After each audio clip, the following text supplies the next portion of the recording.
नमस्कार।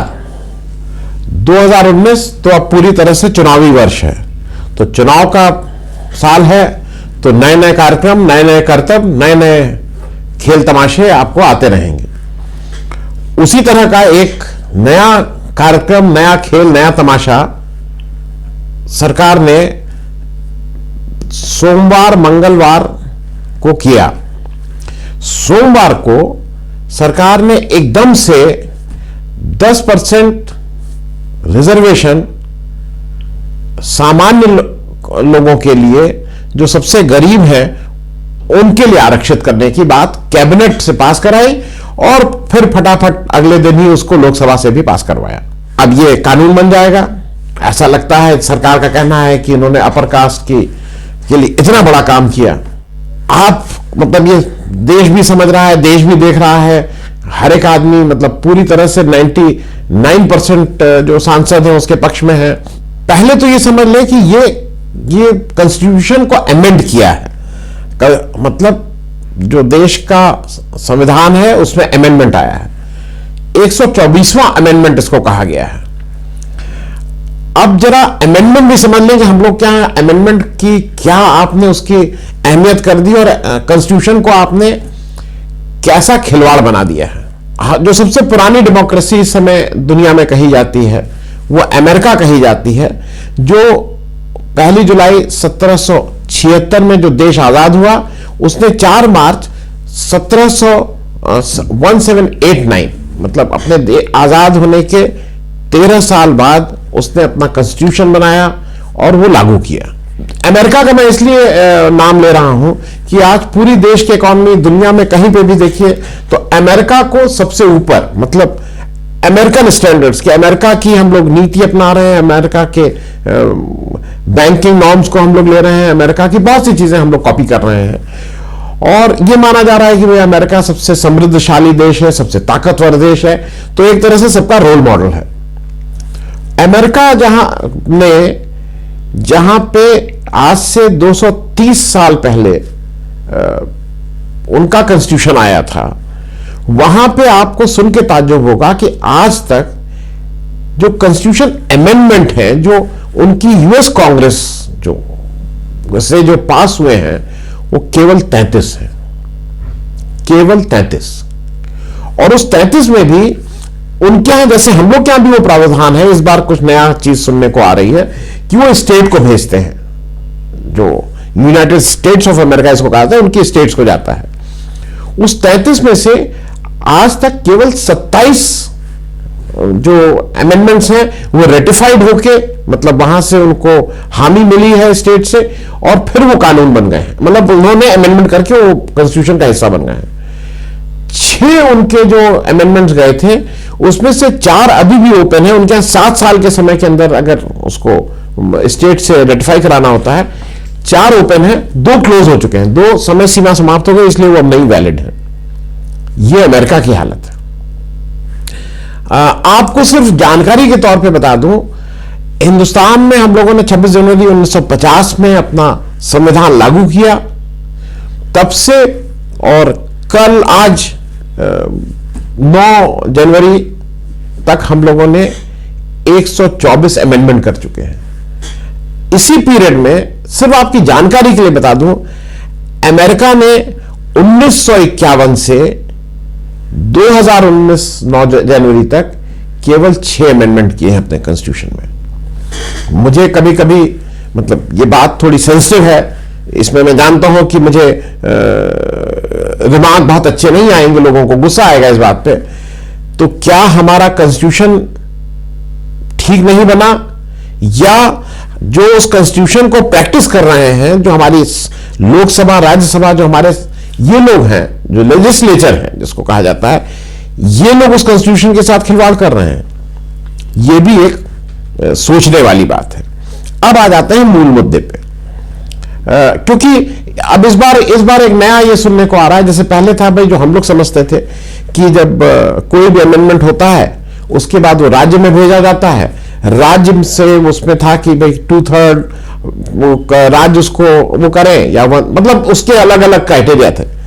लेकिन इस बार कहा जा रहा है कि नहीं, राज्य में भेजने की जरूरत नहीं है, ये चूंकि हमने कॉन्स्टिट्यूशन को इस तरह से अमेंड कर दिया, वो 16 भी कर दिया, 16 क्या क्या करके, मतलब कॉन्स्टिट्यूशन को ऐसा अमेंड कर दिया कि अब राज्य में भेजने की जरूरत ही नहीं है। तो अगर ये राज्य में भी नहीं भेजा जा रहा है तो क्या हमारा फेडरल स्ट्रक्चर जैसा संविधान निर्माताओं ने जैसा सपना या जैसा देखा था वैसा हो रहा है? भाई अगर स्टेट की आप को इस तरह से कंट्रोल करेंगे तो क्या उचित है? क्योंकि स्टेट की भी तो एक अपना व्यू होना चाहिए, क्योंकि ये कोई डिफेंस का मामला नहीं है, क्योंकि ये कोई फॉरेन अफेयर्स का मामला नहीं है, ये वित्त का मामला नहीं है, ये तो सोशल अपलिफ्टमेंट की बात है या गरीबी से लड़ने की बात है। तो इससे तो स्टेट को ही सबसे ज्यादा लड़ना पड़ेगा। तो आपने बिना स्टेट में भेजे, अब आप कोई दांव पेच लगा के आपने ऐसा कर दिया कि इसको स्टेट में भेजने की जरूरत नहीं, जैसा कहा जा रहा है। अभी तो मालूम नहीं क्या होगा। मतलब ये जितने रफ्तार से आया कि 7 जनवरी को कैबिनेट ने इसको वो पास किया बिना किसी कमेटी मिटी के, उसके बाद पार्लियामेंट ने पास कर दिया और अब इस पर कोई बहस भी नहीं हुई। मतलब आपको देख के लगेगा कि इस पर कोई बहस भी नहीं हुई। सब लोगों ने तो मतलब छोटी मोटी एक रस्म के तौर पे उस दिन एक दिन की बहस हो गई। निर्भया कांड जब उस पे बात हो रही थी तो कितनी लंबी बहस चली थी।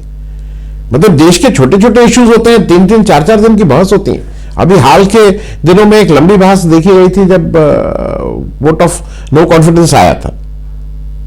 उसमें याद है जब वो राहुल गांधी जी ने जो प्रधानमंत्री जी मोदी जी की झप्पी ले ली थी, तो उस झप्पी को लेके कितना हंगामा मचा था, कितनी लंबी बहस चली थी रात। इसमें कोई बहस की गुंजाइश ही नहीं सोची गई, इसमें कोई बहस की जरूरत ही नहीं है। एक चीज और देखिए, ये आरक्षण से संबंधित कानून है। इससे पहले जो एक सबसे बड़ा स्टेप आरक्षण का, मतलब SC ST का, तो हमारा मूल जब 1950 में संविधान लगा उसी समय 10 साल के लिए हुआ था और अब वो एक्सटेंड होता जा रहा है। लेकिन एक सबसे बड़ा आरक्षण से जो वो था वो मंडल कमीशन आया। मंडल कमीशन को 79 में जनता सरकार में, मोरारजी देसाई की सरकार ने एक कमीशन बनाया टू नोज कि भाई ये क्या है और इसके अंदर करिए और कैसे लागू किया। एक लंबी कार्रवाई चली।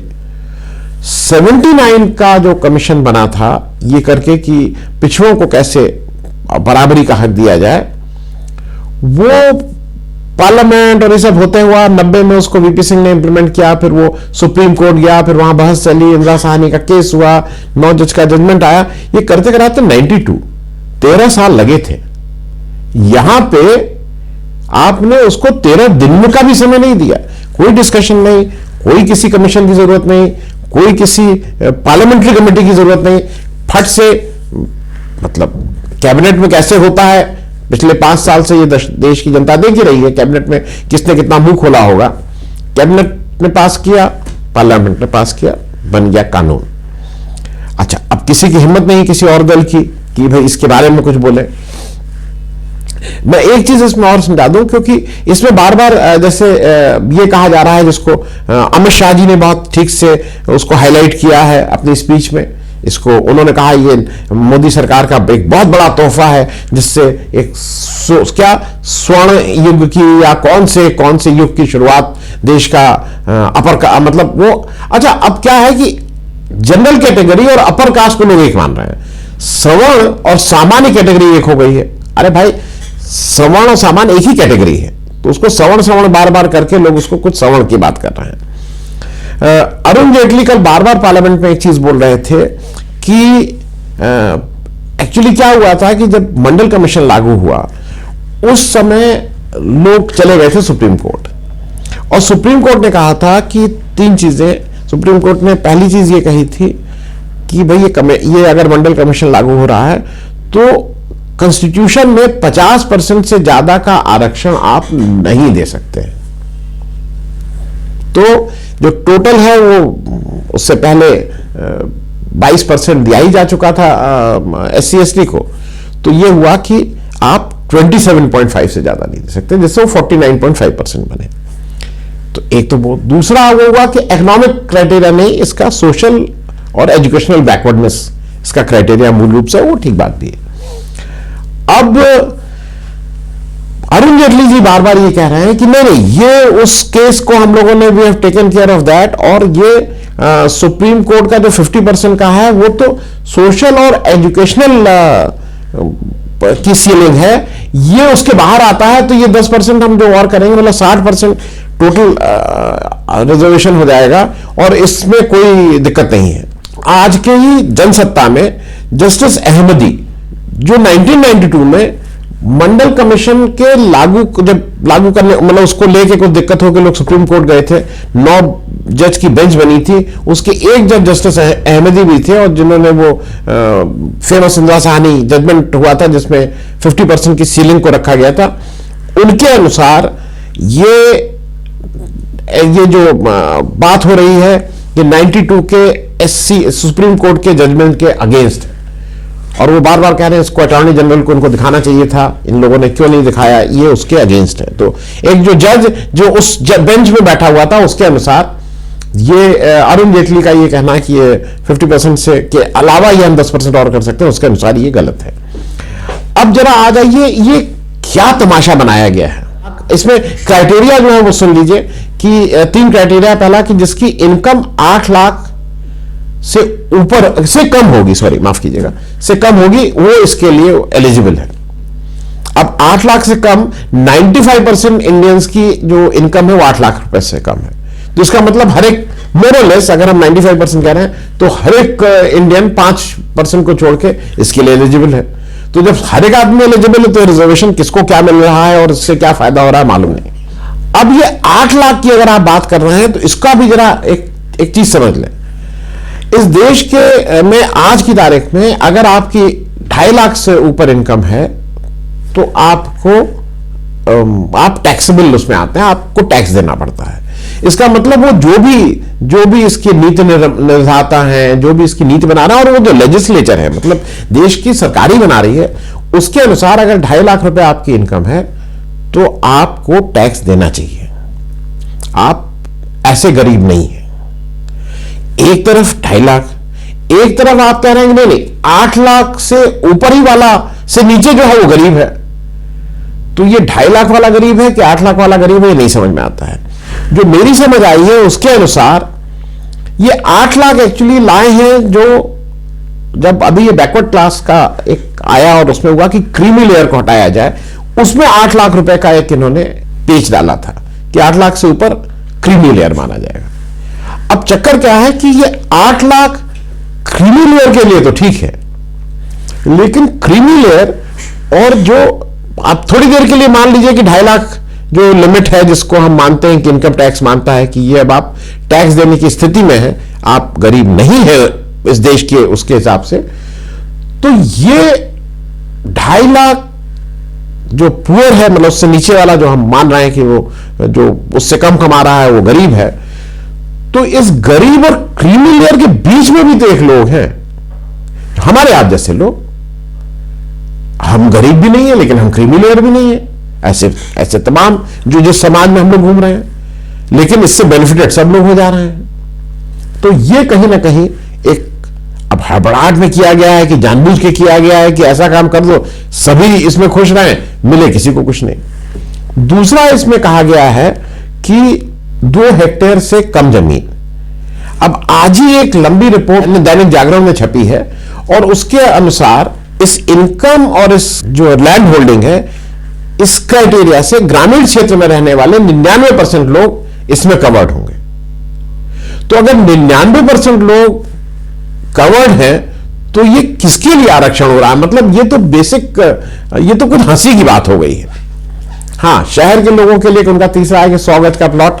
अब चूंकि उसका कोई डेटा नहीं उपलब्ध है कि 100 गज के प्लॉट शहर में कितने लोगों के पास है या नहीं है, इसलिए उस पर कुछ कमेंट नहीं कर रहे हैं। अब ये क्यों हो रहा है और इससे क्या फायदा या नुकसान हो सकता है ये जरा समझ लें। देखिए, ऐसा कहा जा रहा है कि अभी हाल के जो 5 चुनाव में जो बीजेपी की हार हुई उसमें ऐसा कहा जा रहा है कि अपर कास्ट गुस्सा हुआ है और जो भी मोहन भागवत जी हैं या आरएसएस के लोग का जो थिंक टैंक है वो कह रहा है भाई तुम्हारे अगेंस्ट अपर कास्ट जा रहा है इसलिए इसको संभालो। तो उसको संभालने की दृष्टि से इनको लगा कि हम ये 10% का करके उस अपर कास्ट को अपर कास्ट में बोल रहा हूं मैं, सामान्य नहीं बोल रहा हूं, अपर कास्ट, तो अपर कास्ट को खुश करेंगे। कितना खुश करेंगे कितना नहीं करेंगे भगवान जाने। लेकिन ये वही सरकार है जिसने जब एक शेड्यूल कास्ट का ये आया था कि भाई शेड्यूल कास्ट का दुरुपयोग हो रहा है, एक्ट का लोग गलत फंसा रहे हैं, और उसको एक सुप्रीम कोर्ट ने उसमें राइडर लगाया था कि बिना प्रॉपर इन्वेस्टिगेशन के उसमें सिर्फ एफआईआर के बिना पे गिरफ्तार न किया जाए, उसको सुप्रीम कोर्ट के ऑर्डर को अभी 1 साल पहले ही इन्हीं मोदी सरकार ने चेंज किया है, जो अपर कास्ट भूला नहीं है। अगर आप अपर कास्ट के वोट की बात कर रहे हैं, वो ज्यादा इंपॉर्टेंट था उसके लिए, क्योंकि ये तो वो समझ रहा है ये तो सबके लिए है। दूसरा, आपके जो मेन इश्यूज थे, जैसे कल अरुण जेटली जी ने एक लंबा वो पढ़ा कि कांग्रेस का मैनिफेस्टो में ये लिखा हुआ था, आप अपना मैनिफेस्टो भी तो पढ़ लीजिए जेटली साहब। क्या आपके पहले 5 चीजों में ये चीज थी आपके मैनिफेस्टो में? या पिछले 4.5 साल में क्या जो 4.5 चीजें आपने की हैं उसमें ये कहीं इशू है? आज इशू रोजगार है, आज इशू भ्रष्टाचार है, आज इशू आप माने जाए ना माने रफाल है, इन सबसे बड़ा इशू किसान है। आप इन सब इशू को एड्रेस नहीं कर रहे हैं। आप एमएस स्वामीनाथन या किसान की कोई भी आपको लाने की जल्दी नहीं है, लेकिन आपको ये वाले चीज के लिए वो है, तो ऐसा लगता है कि मेन इश्यूज से ध्यान हटाने के लिए है। दूसरा, ये एक ऐसी चीज है जिसका कोई विरोध ही नहीं कर सकता है। मतलब पार्लियामेंट में 326 जो उपस्थित लोग थे उसमें 323 इसके पक्ष में है, कोई विरोध नहीं है। पहली चीज, एक ही जगह और विरोध नहीं होता है जब पार्लियामेंट में इनके भत्ते बढ़ते हैं या इनका इनकम और वो सब होता है, सैलरी वाली बढ़ती है, तब भी किसी में कोई विरोध नहीं होता है। और एक बार फिर देखने को आया कि इसमें कोई विरोध नहीं है। इसमें मायावती जी जो बिल्कुल तिलक तराजू और तलवार इनको मारो जूते चार का नाम जपती थी, आज वो भी कह रही नहीं बहुत अच्छी बात हुई, बहुत ज्यादा, लेकिन ठीक नहीं है, मतलब ये इनकी नीयत ठीक नहीं बीजेपी की। रामविलास पासवान जी इतना मतलब जो champion of schedule caste schedule tribe है, उनको भी ये बहुत अच्छा लग रहा है। अठावले साहब जो मतलब ये सब लोग शेड्यूल कास्ट के टॉर्च बेरर लोग हैं, इनको लगाना बहुत अच्छी बात। किसी की हिम्मत नहीं है कि कोई ये कहे कि नहीं नहीं ये गलत हो रहा है, क्योंकि सबको वोट चाहिए और सबको लगता है कि इसको कर देने से अपर कास्ट बहुत खुश हो गया है। अपर कास्ट कितना खुश हुआ है कितना नहीं ये नहीं मालूम मुझे, क्योंकि ये भी याद रखिएगा अपर कास्ट को आज भी मंडल, मैं सिर्फ अपर कास्ट की बात है, अगर अपर कास्ट को आप लुभाने की कोशिश कर रहे हैं, मंडल आया था तो अपर कास्ट उससे बहुत गुस्सा था। लेकिन मंडल क्यों आया था? क्योंकि कमंडल था। जब आपने कमंडल इस बीजेपी उस रथ यात्रा के जिसके कर्णधार थे ये लोग, जब आपने रथ यात्रा में कमंडल को शुरू किया तो उसको रोकने के लिए वीपी सिंह ने मंडल कर दिया, तो और उस समय आपने उस मंडल का विरोध किया था। ये चीजें ऑन रिकॉर्ड्स हैं। अब मैं एक जल्दी से आंकड़ा आपको देके इसकी असलियत करके इसको खत्म करूंगा। आज जो, क्योंकि कहीं कोई एक्चुअल फिगर नहीं है, मोटे तौर पे 1.5 करोड़ से लेके 2 करोड़ 15 लाख के बीच में टोटल सरकारी नौकरी में सरकारी गवर्नमेंट सर्वेंट्स हैं, स्टेट गवर्नमेंट और सेंट्रल गवर्नमेंट को मिला के, डिफेंस सर्विसेज को बाहर रख के, वहां आरक्षण नहीं होता है। तो अगर ये 1.5 करोड़ से 2 करोड़ 15 लाख है, क्योंकि एग्जैक्ट फिगर नहीं है, हम इसको 2 करोड़ मान लेते हैं। आज 2 करोड़ सरकारी इंप्लॉई हैं, उसमें से ये मान लीजिए, क्योंकि जो इनका डेटा है वो सरकारी डेटा है, कि अगर 6-7% आप जॉब हर साल क्रिएट कर रहे हैं जो नहीं कर रहे हैं, मैं 7% मान के चल रहा हूं, तो 2 करोड़ का मतलब आप ओवरऑल 7% करना, हम मान रहे हैं कि सरकार में भी आप 14 लाख प्रत्येक वर्ष नए रोजगार कर रहे हैं जहां पे ये आरक्षण लागू होगा। उस 14 लाख में 10% मिलेगा सामान्य वर्ग को, 10%, तो कितना हुआ? अगर वो 2 करोड़ है उसका 7%, 14 लाख कुल रोजगार मिल रहे हैं, तो 1,40,000। आपको सिर्फ समझाने के लिए मैं बता दूं, आज देश में टोटल सीट लोकसभा की 543 है, मैं केवल लोकसभा की बात कर रहा हूं। देश के 2014 में टोटल वोटर करीब 81 करोड़ थे, आज तकरीबन 90 करोड़ हैं। तो अगर 90 करोड़ वोटर को 543 से भाग दे दें तो मोटे तौर पे 17 लाख वोटर हर कंस्टिट्यूंसी में है। 17 लाख वोटर जो आपके पास हैं, उसमें से 50% युवा हैं रोजगार की तलाश में, इससे ज्यादा ही, मैं तो 25 साल तक ले रहा हूं, उसमें से आप नौकरी कितने को दे रहे हैं? 1,40,000 कुल नौकरी, उसको 543 से अगर भाग दे दीजिए तो कितना आया? 225 नौकरी पर कंस्टिट्यूएंसी। 8 लाख बच्चों के बीच में आप 225 नौकरी देने की कहीं बात कर रहे हैं, जिसमें पिछड़ा वर्ग मैं 99% मान रहा हूं। अब उसमें बहस की बहुत गुंजाइश हो सकती है। तो ये केवल और केवल चुनावी स्टंट है, जिसको कोई दल ये कहने की हिम्मत नहीं करेगा कि ये चुनावी स्टंट है, क्योंकि इसके अगर आप ये बोल देंगे तो फिर लोग गुस्सा हो जाएंगे। लेकिन हमको और आपको ये तय करना है कि जब कल के दिन चुनाव आए तो क्या हम लोग इस तरह के चुनावी स्टंट पे अपने वोट डालें, या सरकार को एक कसौटी पे कसें कि उसने कितना काम किया, क्या बोला था, क्या किया और क्या डिलीवर किया, उस पर वोट दें। धन्यवाद। अगर आपको हमारा ये कार्यक्रम अच्छा लगा तो कृपया सब्सक्राइब करें और साथ में वो छोटी घंटी भी दबा दें, जिससे आपको जब भी कोई नया वीडियो, नया एपिसोड अपलोड हो तो आपको उसकी सूचना मिल जाए।